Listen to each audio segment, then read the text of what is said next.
कर्माचा विषय बरोबर, हे मुद्दा बरोबर. कसं काय लक्षात येतं? छान. रोज आला तरी लगा तू आम्हाला सुद्धा मागं टाकशील, देवाला पण मागं टाकशील ना. सुरुवात आपण मंगलाचरण करण्यापासूनचा उद्देश कोणता हे पाहत होतो. का करतेत मंगल? तर प्रारंभ केलेलं कार्य त्याच्यामध्ये विघ्न येऊ नये. कार्य केलेलं कार्य जे सुरू केलेलं आहे त्याची समाप्ती व्हावी ह्या भावनेनं मंगलाचरण करतात असं म्हणतात. आणि मग आपण त्या अंतराय कर्माकडे गेलो. विघ्न करणं मंत्रायस्य. अंतराय कर्माचं कार्य काय आहे हे सांगत होतो. अंतराय कर्म काय करतं तर विघ्न आणतं चेतनजी आहे ना. इतके दिवस शास्त्राला का आलं नाही? कारण काय? अंतराय कर्माचा उदय होता. बरोबर आहे का? अंतराय कर्माचा उदय असल्यामुळंच धर्मलाभ घेण्यामध्ये बाधा येते ना. कोणतंही कार्य जेव्हा आपण करण्याची इच्छा ठेवतो आणि ते कार्य होत नाही तर त्याचं कारण काय? मग ते धर्मकार्य असो नाही तर कर्मकार्य असो, कुठल्याही कार्यात जेव्हा विघ्न येतं तर त्याचं अंतरंग कारण जे आहे ते म्हणजे अंतराय कर्माचा उदय.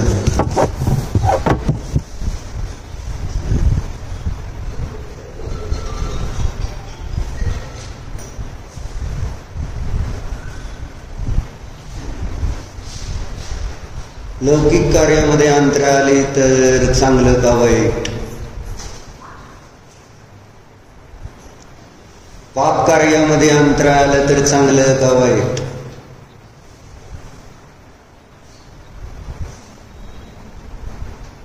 का अवघड आहे का प्रश्न अवघड आहे का?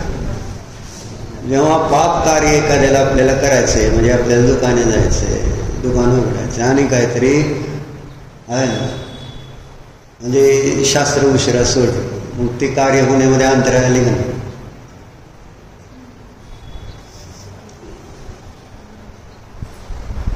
आणि पाप कार्यामध्ये अंतराय आले तर आपल्याला खेद होतो. पापाचं काम करायचंय त्याच्यामध्ये जर विघ्न आलं अभिजित तर खेद होतो. मधुर मिलनमधलं एखादं काम नाही झालं तर खेद होतो. आणि घरामधला गॅस नीट नाही झाला तर खेद झालाय का? केलं का गॅसचं काम? आणि धर्म तर मग त्याच्यानंतरची गोष्ट असं आहे ना.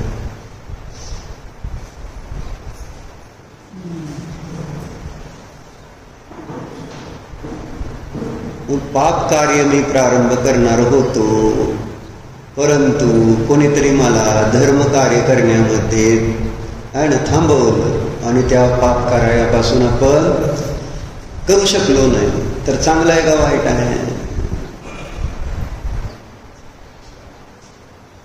ज्यामुळं मला पाप कर्माचा बंध होऊन त्याचं फळ दुर्गतीची प्राप्ती होणार होती आहे ना. तर त्या कार्यामध्ये विघ्न आणलं तर अंतराय मानायचं का नाही मानायचं एवढाच प्रश्न आहे. चेतनजी सांगा. अवघड आहे का? उत्तर अवघड आहे मला सांगा. उत्तर जे असेल ते उत्तर सांगा लागेल. जसं आहे तसं सांगा. कर्णानियोगशास्त्रानुसार सांगा. आगम भाषेने, अध्यात्म भाषेने अनेक आहे ना दृष्टिकोन आहे. ज्या कोणत्या दृष्टिकोन मग त्याचा दृष्टिकोन एखादा तर तुमचा दृष्टिकोन तेवढा सांगा ना. तुम्हाला काय वाटतं त्याच्या बाबतीत? जो काही असेल ते बरोबर आहे ना. त्या अपेक्षित आपल्याला काय म्हणणं, आपलं काय म्हणणं आहे? पाप कार्यामध्ये विघ्न येणं अंतराय आहे का?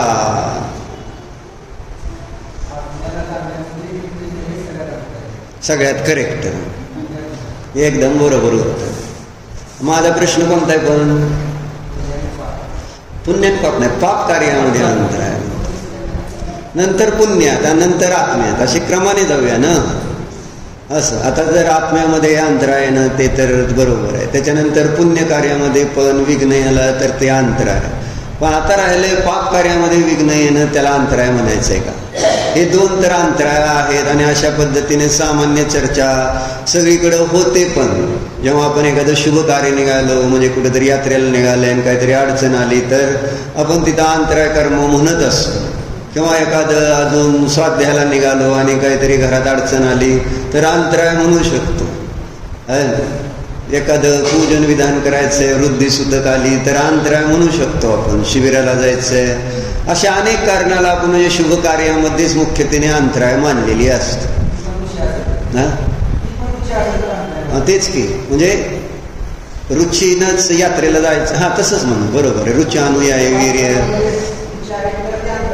वाटणार पण आहे का नाही एवढा प्रश्न आहे. वाटायचं काय असू द्या, कर्माचं काय म्हणणं आहे? तर 8 कर्म 7 कर्म निरंतर बांधले जातात. म्हणून पाप कार्य जेव्हा होत नाही, आता त्याला पाप आपण म्हटलं ज्यावेळेस कळायला लागलं की ते पाप कार्य. परंतु असं जेव्हा दुकान उघडू, स्वयंपाक पाणी करू किंवा जे काही अर्थ आणि रौद्र ध्यानाच्या द्वारे होणारी कार्य, त्यामध्ये आपण कधी अंतराय कर्म आडवा आलंय असं विचारात घेत नाही. आणि कोणी त्याला म्हणणार पण नाही की हा अंतराय आहे म्हणून. पाप करू शकला नाही. तुम्ही मंगलाचरण जेव्हा केलं जात आहे, पाप कार्य सुद्धा चांगलं व्हायचं तर चांगलंच मंगल आचरण करावं लागतं. म्हणजे तुम्हाला दुकान सुरू करायचंय तर अगोदर तुम्ही कोणाला तरी शिव्या देऊन दुकान सुरू करा. काय होते बघ, म्हणजे व्यवहारामध्ये तिथं सुद्धा तुम्ही एक पूजा ठेवून सगळ्याला दान देता, आहार दान देता, काहीतरी गिफ्ट देता, काहीतरी स्कीम ठेवता. पहिल्या दिवशीच मंगल केल्याशिवाय आम्हाला पाप कार्य सुद्धा निर्विघ्नपणे पार पाडता येत नाही. त्याची समाप्ती निर्विघ्न होत नाही. मग जे धर्मकार्य आहे, मग ते धर्मकार्य निर्विघ्नपणे समाप्त होण्यासाठी कशाची गरज आहे? कशाची गरज आहे? तर मंगलाचरणाची गरज आहे. विघ्न समाप्त म्हणून काल म्हणालो पण होत की शास्त्राला येण्यापूर्वी मग घरातून निघाल्यानंतर आपण मंगलाचरण करायला पाहिजे होतं की नाही, की मी आता मंदिरात चाललेलो आहे, माझ्या या मंदिरात जाण्याच्या कार्यामध्ये विघ्न येऊ नये म्हणून घरातून निघताना मी मंगलाचरण केलं का? कोणी आज मंगलाचरण करून घरातून निघाला आणि ह्या भावनेने निघाला की आज माझं दर्शन जे मंदिरात करायचंय त्याच्यात विघ्न येऊ नये, आज मला जे शास्त्र ऐकायचंय त्याच्यामध्ये विघ्न येऊ नये, असं मंगलाचरण करून आपण निघालो का? बरोबर. आपल्याला इथं भीती आहे का की हे कार्य होत असताना विघ्न आलं तर मग काय? धर्म कार्य करताना विघ्न आलं तर आपल्याला काय होईल असं टेन्शन येतं का कधी? ठीक आहे ना. म्हणजे जरी अचानक आपल्याला मधूनच घरी जावं लागलं, गडबडीने घरी जावं लागलं काय काम, आपल्याला काय असं वाटतंय का किंवा हे कार्य खरं तर निर्विघ्नपणे समाप्त व्हायला पाहिजे होतं, पण याच्यामध्ये बाधा आली म्हणून आपल्याला खेद आहे, दुःख आहे? जसं जसं अभ्यास रुची वाढेल तसं तुम्हाला हे काम ज्यावेळेस सोडून जायची वेळ येईल तर दुःख होणार आहे. रुची जशी बदलेल तशी. म्हणून तर सांगितलं यथा यथा समायाती संवित्त तत्वमुत्तम. जसं जसं याला आहे ना आपली रुची आहे ना, धर्माची रुची, देवगुरु शास्त्राच्या प्रती भक्ती वाढत जाईल, आत्म्याच्या प्रती रुची निर्माण होत जाईल, तसं तसं त्याला ते कार्य बाधक वाटते. तथा तथा न रोचनते. मग उलट तिथं त्या ठिकाणी हे कार्यामध्ये बाधा येत असताना तिथं खेद होईल. आज उलट होतं. जेव्हा आपला संसारिक कार्य चालू असतं काय, म्हणजे आता काल शीतल काकाला संध्याकाळी आम्ही मंदिरात निघालो होतो संध्याकाळी काल. मग निघाल्यानंतर शीतल काका बाहेर उभारली होती. दुकानातले मावश्या 5 वाजता जातात ते निघून, दोन्ही 5-6ला असं जातच. आणि उन्हाळ्याच्या दिवसामुळं नेमकं गिऱ्हाईक कधी सुरू होते? त्याच्यानंतर सुरू झालं. मग थोडंसं गिऱ्हाईक कमी झालं असेल, काका बाहेर उभारली. मग आम्ही आपलं सांगितलं काकांना, मी कुठं चाललो की आपलं काकाला म्हणतो शीतल का, बाबा मी अकलूजला चाललोय, मी फलटणला चाललोय, मी पंढरपूरला चाललोय, असं मंदिरात चाललोय. आम्ही आपलं सांगतो यायचंय का, त्यांना जायचं असतं म्हणून यायचंय का म्हटल्यानंतर मग आम्ही मंदिरात निघालो. आणि त्यांच्या रुचीचा विषय मंदिर, धर्म, म्हणजे त्याच्यासाठी काय पण त्याग करायला तयार असतं कधी पण. असं काय नाही की विचारतो बघतो नाही गिऱ्हाईक आहे बघ असं काय. म्हणून तर प्रॉब्लेम झालाय त्यांच्या घरात, बाग काय नाही. मग मी आपलं निघालो. मी अभिजित काकांना म्हटलं चाललोय मंदिरात, यायचंय का? चला की. म्हणजे अल्पेश तिथं आत एकटाच आहे, एखादं गिऱ्हाईक असतं. पण असं त्यांनी असं मागं सुद्धा वळून बघितलं नाही की बाबा गिऱ्हाईक आहे का, आणि मग अल्पेशला विचारायचं का जाऊन, का विचारायचं जाऊ दे, पण सांगू तर आपण की बाबा चाललोय म्हणून, आहे ना. म्हणजे त्याला जरा बघता येईल काय करायचं काय नाही. कोण पाहिजे? अंतराय कर्माचा उदय म्हणाल त्याला बरं का. मग काय सांगितलं नाही काय नाही. आपल्याला त्या 3 आहे ना जीवांची कथा माहिती, एक म्हातारा, एक तरुण आणि एक मुलगा आहे ना. तिघांनी ठरवलं होतं जेव्हा वैराग्य होईल त्यावेळेस एकमेकाला सांगायचं. म्हाताऱ्याला वैराग्य झालं, मग त्यांनी निघाला घरातनं, तर तिथं मध्ये तरुण मनुष्य भेटला दुकानात बसलेला. त्याला म्हटले मी चाललोय. तरुण मुलगा म्हटला ते दुकानात बसलेला, थांबा मी नुसतं सांगून आलो घरात निघालोय म्हणून. आत गेला, घरात सांगितलं मी निघालोय आणि निघाले. मग ते म्हातारे म्हणतोय मनुष्य, बाबा जरा अजून तुझं मुलं बाळ लहान आहेत, लगेच कुठं निघालाय? काय नाही म्हटले, एकदा जायचंय म्हटल्यानंतर काय आपलं ठरलंय ना, वैराग्य झालं की सांगायचं आणि निघायचं. आणि तिसरा पोरगा आहे ना, तो खेळत होता, लहान होता, खेळत होता तिथं. ते पण आहे ना, त्याला धर्माची रुची अतिशय सिमरन. त्यामुळे त्याला विचारलं काय, आम्ही 2 जण निघालोय आता संसार सोडून दीक्षा घ्यायला. मग मग म्हटलं चला, खेळत होता ती,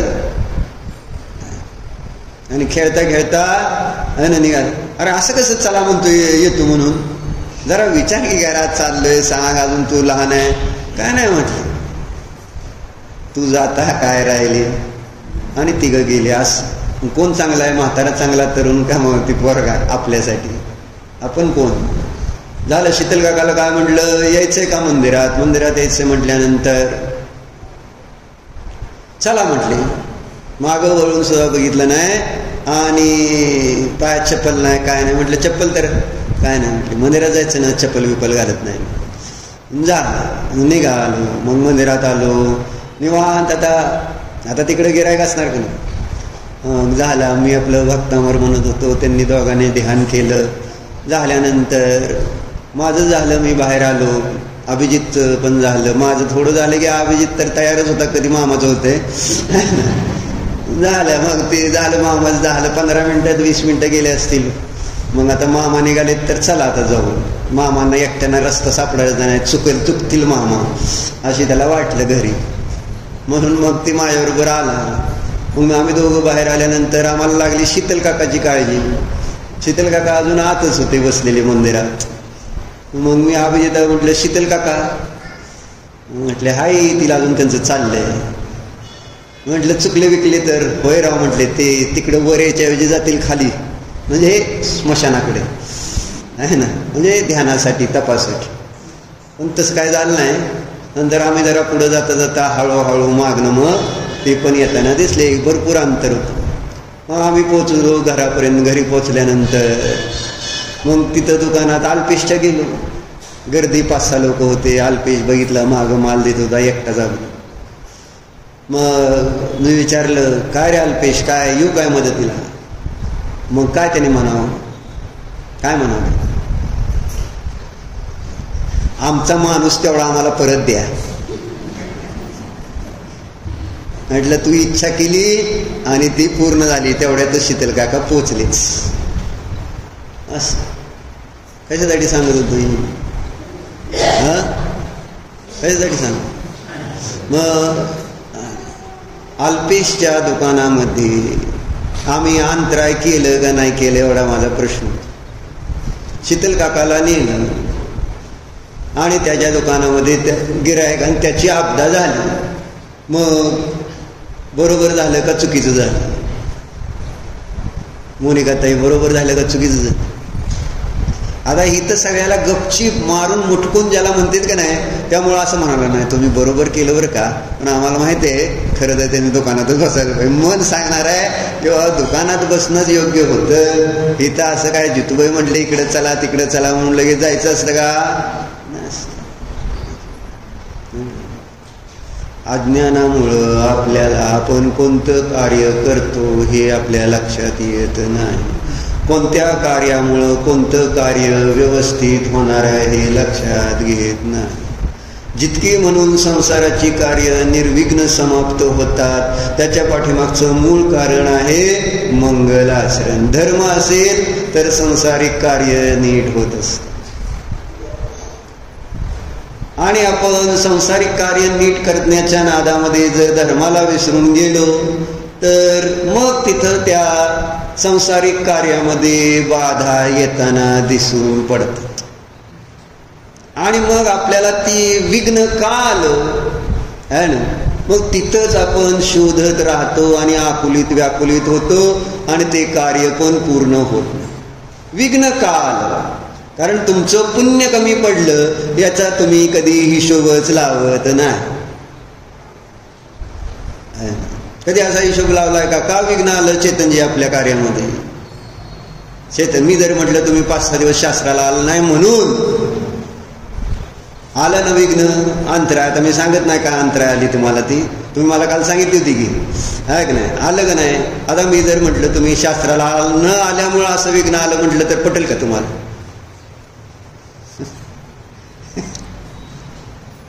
म्हणजे खरं मनापासून विचार जर केला तर म्हणजे टोडरमलजींचा मोक्ष मार्ग प्रकाशक सुद्धा पूर्ण नाही झाला. नाही का नाही, का नाही झाला, उलट ते तर चांगलं कार्य करत होते. पण आचार्य म्हटले की चांगलं कार्य करत असताना मंगलाचरण करून सुद्धा ते चांगलं कार्य पूर्ण नाही झालं. आणि त्याचं कारण काय दिलं? प्रचूर त्या ठिकाणी विघ्न असल्यानंतर प्रचूर आहे ना मंगल करण्याची आवश्यकता आहे. हे प्रचूर विघ्नाला दूर करायचंय तर प्रचूर मंगल करावं लागलं. जेवढा जास्त त्या ठिकाणी त्रास दोष काय ना रोग, तर तेवढं जास्त औषध पाणी घ्यावं लागतं. मग इथं आपल्या जर संसारामध्ये विघ्न आहेत, तर विघ्नासाठी विघ्न दूर करण्यासाठी आता काय करायला पाहिजे चेतनजी? आपल्याला मस्त आपल्याला तर त्याच्या निमित्तात संक्लेश होत आहेत, परिणामाची विशुद्धी राहत नाही. मग संक्लेश झाले त्यामुळं अजून आपल्या है ना काय होईल? अंतराय येतील जास्त का कमी होतील? की असं कसं झालं, मी असं कसं चुकलो, मी आता हे करतो, मी ते करतो. अरे मी आता मंगल करतो. काय करतो? आणि मंगल केल्यानंतर आमच्या दारात ते येणार आहे जे आपल्याला आपल्या जवळ येणार, आपल्याला त्याच्या जवळ जावं लागणार नाही. कारण पुण्याने व्यवहारातल्या सगळ्या गोष्टी निर्विघ्न प्राप्त होतात. मग झालंय काहीतरी त्या ठिकाणी चूक झालेली, आपल्या घरामध्ये काहीतरी अडचण आलेली, आपण ठकले गेलो, आपलं काहीतरी हरवलंय, काय विरोध सांगितलं, काही ना काही अशा गोष्टी घरामध्ये घडलेल्या आहेत. मग आपण काय करायला पाहिजे? पोलिसाकडे जायचं आहे ना. कुणाकडे गेल्यानंतर आपलं काम होईल, व्यवहाराने करचाल केलं पाहिजे, केलं तरी काय अडचण नाही. परंतु मूळ कारण की ज्यामुळं आपली इच्छित वस्तू आपल्याला पुन्हा प्राप्त होईल ते कार्य कोणतं आहे? म्हणजे त्याचा संबंध कशाची आहे? जे आपल्याला संसारामध्ये बाधा विघ्न उत्पन्न झालेले आहेत ते विघ्न दूर करण्यासाठी आपण कोणती कामं करतो, आणि वास्तविक पाहता विघ्न दूर होण्यासाठी कोणतं काम केलं पाहिजे? विघ्न हे पाप कर्म आहे, अंतराय हे पाप कर्म आहे, अनंतराय हे पाप कर्म आहे. तर पापाला दूर करण्याचं शस्त्र म्हणा, अस्त्र म्हणा, कारण म्हणा आणि साधन म्हणा कोणतं आहे? पापाने पाप नष्ट होईल का? रक्ताने रक्ताचे डाग धुतले जातील काय? असं एक व्यवहारात म्हटलं जातं, रक्ताने नाही. काय सासू सुनामध्ये महाविघ्न आहे, काय करायचं? मग सुनेला जर दोष देत बसल्यानंतर त्या ठिकाणी ते सुनाचं विघ्न दूर होणार आहे? काय विचार करावा लागेल? तो एक भगवान आत्मा आहे, तो परमात्मा आहे, तो चांगलाच आहे, तो असं म्हणजे त्या जीवाबद्दल जेवढे आपण शुभ विचार करत जाऊ ॲटोमॅटिक आपल्या परिणामाच्या विशुद्धीच्या निमित्तात समोरच्याची विशुद्धी झाल्याशिवाय राहणार नाही. असे आपण अनेक उदाहरणं बघतो. जे आपण राखी पौर्णिमेच्या दिवशी जे साजरा करतो ना, रक्षाबंधन पर्व, झालं काय होतं? बली आदी 4 मंत्र्यांनी अकंपनाचार्य 700 मुनींवर उपसर्ग केला होता का नाही? म्हणजे जाळून मारूनच टाकायचं होतं, इतकं त्याला त्या इगो दुखवलं होतं. बाकी काही झालं नव्हतं. त्याचा तर विशेष खास काही त्रास दिला होता का त्या मंत्र्याला, बलीला? काय नाही, फक्त तिथं श्रुतसागर मुनी जाताना रस्त्यात भेटले आणि तत्वचर्चा त्यांना तर करायची नव्हती, ह्यांना माहिती नव्हतं. कंपनाचार्य आधी 700 मुनी तर मौन घेऊन बसले की त्यांनी सगळ्यांना दिलाच होता आदेश, आले राजाबरोबर ते तर कुणीही काही बोलायचं नाही, है ना. मग ह्यांनी जाऊन भले प्रश्न विचारले, उकसवला असेल, पण ह्यांनी आपली आचार्यांची आज्ञा पाळली. आचार्य पण शांत मौन आहे ना. आणि मग या 4 मंत्र्यांनी आपलीच कल्पना केली, मुनी मूर्ख आहेत असं बहुतेक, आणि म्हणूनच त्यांनी आमच्या प्रश्नाची उत्तरं देता आले नाहीत त्यांना, म्हणून गप्प बसले. असं सगळं त्यांच्या मनाच्याच कल्पना. पण योगायोगाने श्रुतसागर मुनी या आहाराला निघालेले, माहिती नाही आचार्यांचा आदेश, आणि रस्त्यामध्ये भेटले, चर्चा केली, आणि श्रुतसागर मुनींकडून काय झालं? पराजित झाले. ते पराजय झाला त्यांचा. पराजय झाल्यानंतर एवढं झालं है ना, किती मोठा इगो दुखवला. रात्री आले तिथं, आणि मग तिथं रात्री आले तिथं म्हणजे तिथं ज्यावेळेस आचार्य आले श्रुतसागर संघामध्ये आल्यानंतर, आहाराला जाऊन आल्यानंतर सगळं इत्थंभूत माहिती द्यायची असते आचार्यांना. निघाल्यापासून माघारी येतोपर्यंत कसे निघालो, कुठं गेलो, कुठल्या घरात आपलं पडगाण झालं, आहार काय घेतला, कसा घेतला, हे सगळी विधी सांगून परत येताना काय झालं हे सगळं सांगायचं. त्यांनी घटना सांगितली. त्यांना प्रायश्चित्त काय दिलं? जिथं चर्चा झाली तिथंच जाऊन उभं राहायचं. तिथंच किती महत्वाचं होतं प्रायश्चित. जर तसं नसतं केलं, संघातच तिला असतं म्हटलं तुमचं काय नाही चुकलं, खरं तर तुमचं बरोबर होतं, तुम्ही बसा आणि आपलं एक माळ करा, काय झालं असतं? येऊन सगळ्या संघाला तिथंच नष्ट केलं असतं. पण त्यांनी सांगितलं जावा तिथं, जिथं चर्चा केली तिथं जाऊन उभं राहायचं. मग तिथं ते भांडले का आचार्यांशी, माझी काय चूक आहे आणि मी काय तिथं जाऊन उभं राहायचं कारण आहे? नाही, चूक झालेली आहे. आचार्यांनी सांगितलं तिथं जाऊन काय सर्ग करायचं. आणि रात्री ते आले, 4 त्यांनी तलवार उगारली, झालं काय? पण किलीत झाले तिथं, ते किलीत केले. हा तिथली वनदेवता होती. आणि सकाळी आल्यावर हे दृश्य बघितल्यावर राजाने त्यांना देशातून काढून टाकलेली अशी सगळी घटना. आणि कशासाठी सांगतोय आता बघ तुम्ही, आता हे कशासाठी सांगत होतो मोनिका ते सांगा.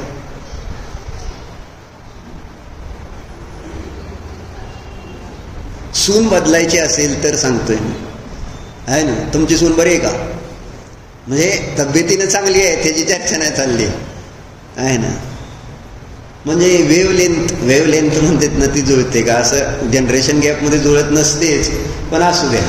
म्हणजे सांगायचं काय, मग तिथून पुढं घडलं काय?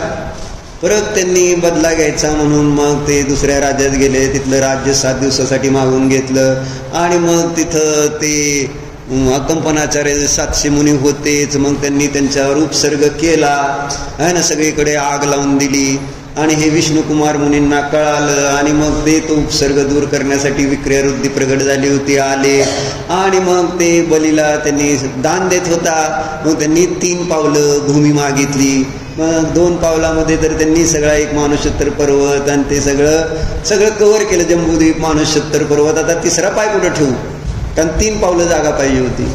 आणि मग जेव्हा त्या बलीच्या मस्तकावर ठेवला तर बलीने तिथं क्षमा मागितली. बली आधी त्या 4 मुनींचं हृदय परिवर्तन झालं असं समज.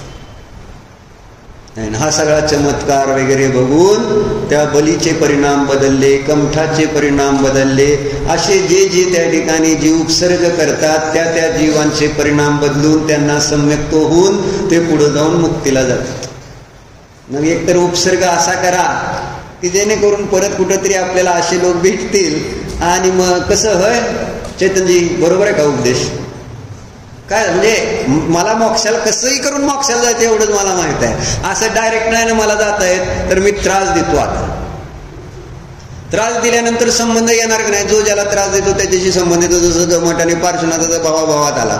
थोडे दिवस नरकात का जायचं होईना, पण मला पार्श्वनाथाबरोबर मोक्षाला जायचंय, आदिनाथांबरोबर मोक्षाला. मला मोक्षाला जायचं एवढं मला माहित आहे, ॲट एनी कॉस्ट. मग त्यांना त्रास दिला. जर असं घडतंय ना, तर त्रास देऊन आहे का एवढी श्रद्धा? आणि एवढी श्रद्धा नको का आपली? काय व्हायचंय ते होऊ दे, पण मला मोक्षाला जायचं. इथं आपण व्यापारी, प्रत्येक ह्याच्यात हिशोब बघणार. इतकं पाप करायची सुद्धा माझी तयारी पाहिजे, बर मोक्ष मिळत असलं तर, असं मला म्हणायचं. पण आज होणार नाही, आहे ना. आपण त्याला घाबरायचं नाही. अभिप्राय काय? अभिप्राय त्रास देण्याचा नाही. अभिप्राय कोणता आहे चेतनजी? मला मोक्षाला जायचं आणि मी गोष्ट अशी वाचली आणि त्यामुळं मी आता त्रास देतो, मोक्षाला जातो. असं आपल्याकडनं डेअरिंग होत नाही. पण अशा घटना दिसत. मला म्हणायचंय बदल कशामुळे झाला? असे काहीतरी चमत्कार त्यांच्या संयोगात राहिल्यामुळंच चमत्कार घडतील. संयोग मिळालाच पाहिजे आयतनांचा. आयतनाच्या संयोगामध्ये आलं तरच काहीतरी आपल्याला संधी आहे. काय सिमरनताई, शेतात राहिल्यानंतर आपल्याला संधी आहे काय मोक्षाला जायची? शेत आयतन आहे धर्माचा का अनायतन आहे? फार्म हाऊस, गेट टुगेदर आयतन आहेत का अनायतन आहे? विनयताई काय आयतन? आयतनाच्या सानिध्यात कुठून तरी आलं तर कुठंतरी एक संधी, म्हणजे शत्रूला सुद्धा संधी आहे.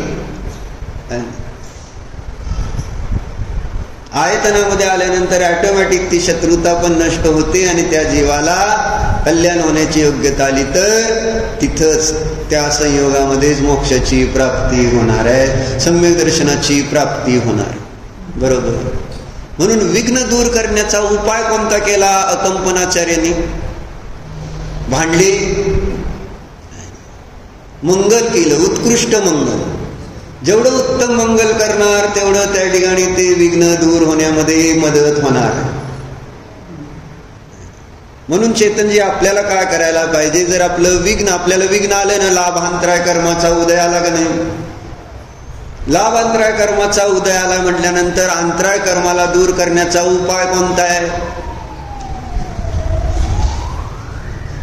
संक्लेश परिणामाने अंतराय कर्म दूर होतं का? संक्लेश कर्माने अंतराय कर्म, पाप कर्माचा विशेष बंद होईल. ज्ञानावरण, दर्शनावरण, मोहनी आणि अंतराय ह्यांच्या सगळ्या प्रकृती हे स्वयं पाप आहेत आणि त्यांच्या उत्तर प्रकृती पण पापरूपच सांगितलेल्या आहेत. 4 घाती कर्म म्हटलेले आहेत. घाती म्हणजे जीवाच्या गुणांचा घात करणारे मोनिगाताई. काय आपला संबंध आहे का नाही? सोडा त्याच्याशी. आपला संबंध आहे का नाही कर्माशी? काय आपल्याला नष्ट करायचे आहेत का नाही? काय करायचंय नष्ट? कर्म नष्ट करायचे आहेत. आणि कोणतेही घाती कर्म जे आपल्या गुणांचा घात करतायत त्याच्याबद्दल काल पण आपण चर्चा केली. जागरूकता किती आहे? कर्म नष्ट केले पाहिजेत. कारण कर्म दुःखाचं कारण आहे. तो बाहेरचा व्यक्ती नाही, बाहेरची वस्तू नाही, पण आपली बुद्धी. किती जरी आपण स्वाध्याय केला, किती जरी बाहेरचा संयम पाळला, तरी संस्कारवश आपली बुद्धी निमित्ताकडे गेल्याशिवाय राहते का? आपल्याला जे प्रतिकूलता, दुःख उत्पन्न झालं त्याचं कारण आपण कोणाला मानतो आणि ते दुःख दूर करण्यासाठी कोणतं काम करतो? म्हणजे बाह्य कारणांना दूर करून आपलं ते कार्य सफल होणार आहे का? आपली विघ्न दूर होणार आहेत का? दृढ श्रद्धान पाहिजे. म्हणून सांगतो नेहमी धनंजय कवीचं श्रद्धान पाहिजे का नाही? मुलाला साप चावला म्हणलं तरी काय? दृढ श्रद्धा. त्यांनी त्या पूजनाच्या भक्तीच्या कार्यामध्ये आहे ना, तिथं त्यांनी त्याला अंतराय मानलंच नाही. आता ही मधनच कुठनं आलं हे असलं? माझी चांगली देवाची भक्ती चालली होती, आता मला भक्ती सोडून जावं लागतं. आणि जायला म्हणजे न जाता पण काम झालं का नाही धनंजय कवीच? मोह असणारच की आत मुलासंबंधी, नसणार असं नाही. अन्यथा असं म्हटले असते का? ते श्लोक रचला असता का की तुम्हीच विषापहार आहात म्हणून? म्हणजे मला बाहेरच्या डॉक्टरकडे जायची गरज नाही, तुम्हीच इथं अकारण वैद्य बसलाय आणि अशी भक्ती केली, आपोआप विष उतरलं. तिथं समोर सोल्युशन आहे, आपल्या जवळ सोल्युशन आहे. आपले परिणामच त्याचं सोल्युशन असतं. जितकं दुःख आहे, जितकं त्रास आहे, जितकी आकुलता आहे, अशांती आहे, त्याचं सोल्युशन कुठं आहे? सजलताय कुठं असतं सोल्युशन? आपल्या परिणामामध्येच त्याचं त्या ठिकाणी सोल्युशन आहे, समाधान आहे. पण आपण आपल्या परिणामांकडे जात नाही, उलट आपण त्या परिणामाद्वारे पराकडे जातो आणि त्यामुळं परचिंता धमाधमा. चेतनजी हे जे सूत्र दिलं परमानंद स्तोत्रामध्ये अकलंक देवानी, उत्तमा स्वात्मचिंता स्यात् मोहचिंता च मध्यमा अधमा कामचिंता स्यात् परचिंता धमाधम म्हटलं ना. मग जेव्हा जेव्हा आपल्याला त्रास होतो पराच्या निमित्ता, त्यावेळेस केलं काय पाहिजे? स्वात्मचिंतन केलं पाहिजे का परचिंतन केलं पाहिजे? ठीक आहे, जेवढा जसा संयोग आहे तसा आला गेला संयोग आहे, वियोग आहे, असं हे आपल्या जीवनामध्ये म्हटलं ना, प्रॅक्टिकल केल्याशिवाय. आणि ते प्रॅक्टिकल म्हणून सांगतो ध्यान करा. ध्यानाशिवाय हे संस्कार तुटणार नाहीत. जे पराबद्दलचं एकत्व, ममत्व, कर्तृत्व, भोक्तृत्व जे काही भाव आहेत परासंबंधी, ते आतमध्ये स्वतःला त्याच्यापासून पृथक जाणल्याशिवाय आणि त्याचं श्रद्धान केल्याशिवाय, तद्रूप परिणती केल्याशिवाय माझे ते खोटे संस्कार नष्ट होणार नाही. हेच करावं लागेल. हाच उपाय परद्रव्याच्या प्रति ममत्व नष्ट करण्याचा. परद्रव्याच्या निमित्तात जे परिणाम बनून पापाचा बंध होतो, त्या पापाला नष्ट करण्याचा उपाय हाच आहे. म्हणजे हे शास्त्र सांगतंय, धर्म हे सांग. काय घरी बसून गुडघे थांबणार आहेत का दुखाचे? दुखतंय कशामुळं? पाप कर्माचा उदय आला, आणि उदय आल्यानंतर त्याचं कारण काय? दूर करण्याचं. धर्म करा, पुण्य करा, तर तुमचं ते दुःख सगळं दूर होणार. आणि आम्ही धर्मापासून दूर राहणार, तर माझं दुःख दूर कोण करणार आता सांग. तुम्हाला आजार झालाय आणि तुम्ही डॉक्टर पासूनच लांब राहिला तर काय करणार सांग. तुम्हाला पाण्यात बुडायला लागलाय आणि तुम्ही मला वाचवणारा कुणी आला आणि त्यालाच तुम्ही मिठी मारली तर काय करणार सांगा. मिठी मारलीवर काय होतं माहिती आहे ना, ती तर बुडतो आणि सुदोघ पण बुडणार. म्हणजे करायला काय लागलं? आपल्या जीवनात जेव्हा जेव्हा उदय येत आहेत पापाचे, तेव्हा तेव्हा त्याचं उत्तर धर्मापासून दूर जाणं नाही. ही तर विपरीतता. आणि मोक्षमार्ग प्रकाशक मध्ये काय लिहिलं? ऐसी विपरीतता संभवे नाही ज्ञानीची. ज्ञानीच्या ठिकाणी अशी विपरीतता संभवत नाही. तो जाणतो वस्तूचा स्वभाव. म्हणून ही श्रद्धा आपल्याला संस्कारच करावा लागतील. एका दिवसात थोडंच तुम्हाला पटणार आहे. तुम्ही आज ऐकलं तुम्हाला पटलं की बाबा माझ्या जीवनामध्ये विघ्न येते, त्याचं कारण पाप आहे, आणि विघ्न दूर करायचं तर मला पुण्य करावं लागेल, पुण्यानेच माझं सगळं विघ्न दूर होणार आहे. आणि म्हणून मी आता कोणतंही विघ्न आलं तर आधी धर्मच करतो, धर्माचं पंचपरमेष्ठीचं स्मरण करतो, असं होणार आहे. मिळतंय. बीपी वाढल्यावर काय करणार? गोळी घेणार का नमोकार मंत्र म्हणणार? बीपी वाढल्यानंतर काय करायचं? गोळी घ्यायची का नमोकार मंत्र म्हणणार? उत्तर पाहिजे तर नुसताच काय करायचं? गोळी पण घेणार आणि नमोकार मंत्र पण होणार असं म्हणाय काय बिघडतंय कुठं? म्हणजे आम्ही अजून म्हणत नाही तुम्ही गोळी घेऊ नका, पण बीपी वाढल्या वाढल्या जर नमोकार, कारण त्या गोळी घेईस तोपर्यंत पोटात जाऊन त्याचं कार्य वेळ लागेल, पण नमोकार मंत्र त्या समयात म्हटला, परिणामाची शुद्धी झाली तर बीपी डाऊन येईल का नाही? मनापासून नमोकार मंत्र म्हटलं ना, एक सगळे प्रभावित होत आहेत त्या नमोकार मंत्राच्या निमित्त. अगदी एकेंद्रिय जीव सुद्धा प्रभावित होतो. कोण? नमोकार मंत्राच्या स्मरणात. तिर्यंचे जीव प्रभावित होतात. आपण मनुष्य आहे, मग आपल्याला नाही, आपल्याला आपलं मन प्रभावित करता येणार नाही, होणार नाही. नमोकार मंत्राच्या स्मरणानं 100% होणार. म्हणून काय झालं? बीपी वाटला तर पहिल्यांदा काय? नमो अरिहंतान, आतून तो आवाज यायला पाहिजे. हा अभ्यास आजपासून सुरू करायचा, आत्तापासून सुरू करायचं. आता घरी जावं लागणार आहे तुम्हाला सगळ्याला. मग विघ्न येणार आहे का नाही धर्मामध्ये? नमो अरिहंतान, विघ्न कमी करतो तुम्हाला बघायचं. म्हणजे वाढेल, टाइम वाढेल, धर्माचा टाइम वाढू शकतो, पण तुम्ही नमो अरिहंतान म्हणताल शास्त्र बंद व्हावं. अडचण अशी येते, बाकी काय नाही. मोनिकाताई बरोबर आहे का? हे नमोकार मंत्र म्हणणार की, पण आम्हाला संसारातलीच विघ्न दूर करायचीच, कारण संसार मला करायचा आहे. मला धर्म जो आहे त्याच्यात येणारी विघ्न दूर करायची. काय अनघाताई? धर्मामध्ये आजपर्यंत किती अंतर आले असताना चालू आपण घरी आळस करून बसलो का नाही? मग प्रतिक्रमण केलं का त्याचं आपण? कारण त्याच्या निमित्तात कर्म बांधलेत का नाही? आणि त्याचा उदय येणार आहे.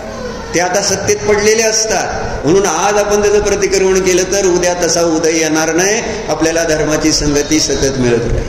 कारण चुका तर माझ्याकडनं घडलेल्या आहेत, आपल्या सगळ्याकडून घडत गेलेल्या आहेत. म्हणून त्याचं प्रतिक्रमण जर मनापासून केलं तर त्या अंतराय कर्माला आपण नष्ट करू शकतो आणि परत आपल्या जीवनामध्ये विघ्न धर्म कार्यामध्ये तर येणार नाही. आणि महत्वाची गोष्ट ही आहे, धर्म बरोबर राहिला तर सगळीकडे आनंद आहे. आणि धर्म सुटला तर काय होतंय? पण धर्म कोण आहे माझा? धन आहे का धर्म माझा? आत्मा आणि पंचपरमेष्ठी. माझा धर्म काय? भिकाऱ्याचा धर्म काय? पैसे. माहिती आहे ना, ते म्हणतो का नाही समोरच्याला धर्म करा, धर्म करा म्हणजे हे पैसे द्या. म्हणजे त्याच्या अभिप्रायामध्ये धर्माचा अर्थ, आता दोन्ही अर्थ होते त्याच्यात. तुम्हाला धर्म लाभ होईल मला दान दिलं तर, आहे ना, हा त्याच्यातला अर्थ. पण त्याच्यासाठी धर्म करा म्हणजे मला पैसे द्या. हे धर्माचा आणि धनाचा त्याने संबंध जोडला. धन धर्म आहे का? म्हणजे कुठेतरी गणित तर नीट सोडवलं तर पाहिजे का नको? नाहीतर विघ्न दूर होणार नाही, निर्विघ्न समाप्ती होणार नाही. आणि आपल्याला समाप्ती निर्विघ्न करायची. या पर्यायाची समाप्ती पण निर्विघ्न झाली पाहिजे. आणि ती कशाच्या द्वारे? समाधीच्या द्वारे. समाधीमध्ये माझ्या विघ्न यायला नको. समाधी साधताना माझ्या मुखामध्ये आपण म्हणतो पण करू आत्मस्वरूप अथवा आराधना विचारू अरहंत सिद्ध साधू रटनाय ही लगाऊं दिन रात मेरे स्वामी मैं भावनाए भाऊं देहांत के समय में तुमको न भूलना.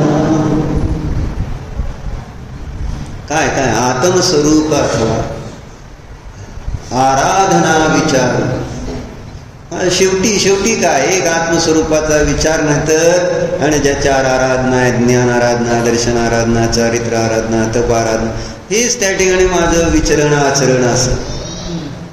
आणि हे सगळं नाही झालं तरी शेवट एवढं तर अरहंत सिद्ध साधू रटनायही लगाव. बस शेवटपर्यंत हर्षकाकीची समाधी ज्यांनी बघितलेली आहे, शेवटी त्यांचं बोलणं पण बंद झालं, थोडंसं मुखाची हालचाल होती, पण त्याच्यातनं पण ते ओम ओम अशी ओठ हालत होते त्यांची. शेवट म्हणजे आम्ही होतो त्यावेळेस ते बघत होतो. म्हणजे बोलायची ताकद पण संपणार आहे. आज ताकद आहे म्हणून शब्द येतील, पण जेव्हा ताकद कमी होती त्यावेळेस शब्द पण येणार नाहीत. पण त्यांच्या ओठांकडे लक्ष गेलं तर ओम, कारण सगळेजण त्याला ओम, त्यांना ओंकारच सांगत होते. अरिहंत सिद्ध आणि ओम. किती म्हणजे त्या जीवाचं भाग्य किती की शेवटी ओंकार ओम म्हणण्याचा भाव अभिप्राय राहिला. शेवटपर्यंत शक्ती त्याच्यासाठी वापरली. म्हणून हे संस्कार करणं अनिवार्य आहे की ज्यामुळं आपल्या धर्मकार्यामध्ये आतापासून मोक्षाला जाईपर्यंत अंतराय येणार नाही, विघ्न येणार नाही. म्हणजे कधी माझा जिन धर्म जिन देव निज आत्मा सुटणार नाही अशी भावना आज आणि आत्तापासून निरंतर आतमध्ये प्रवाहित राहिली पाहिजे. मोक्षाला जाई तोपर्यंत सुटली नाही पाहिजे भक्ती, जिनभक्ती आणि निजभक्ती ही भावना, तर आपलं मोक्ष दूर नाही. ओम नमः. हो प्रभू मी मनोचंता तृत्करेकनमोदन सर्वस्मरंकार क्रोधमान माया लोक प्रमाद इत्यादी गोवांच्या माझ्याकडून खऱ्या देवशास्त्र गुरु यांचा विनिधान घेतलेल्या व्रतामध्ये विकेंद्रियापासून पंचेंद्रियापर्यंत ज्या काही जीवांची हिंसा आणि स्वाध्याय करीत असताना घडलेले सर्व दोषाविषयी मी कशात व्यक्त करून क्षमा मागतो. हे माझे सर्व दोष त्या मी माझ्या मध्ये या सर्व दोषाविषयी प्रकाश करा.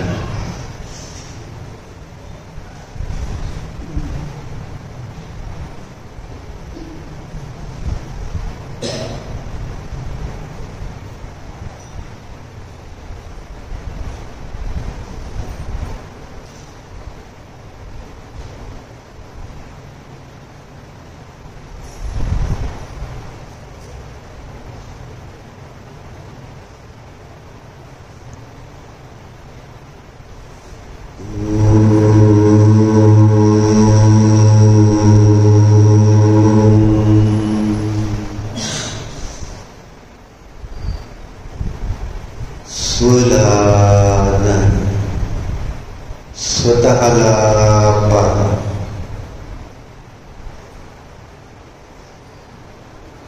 देहाच्या अतीत असणारा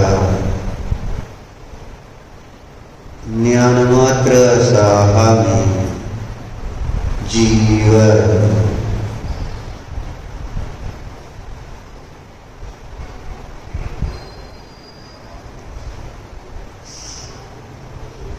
विघ्न रहित अंतराय रहित बाधा रहित आहेत.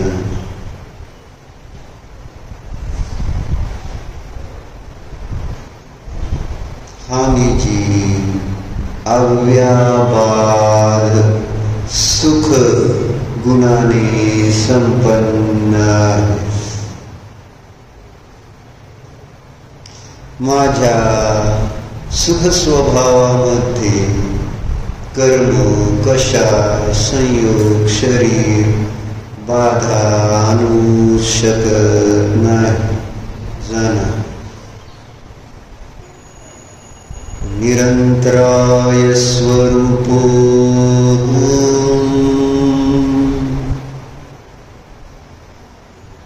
अव्याबाध सुख संपन्न स्वरूपो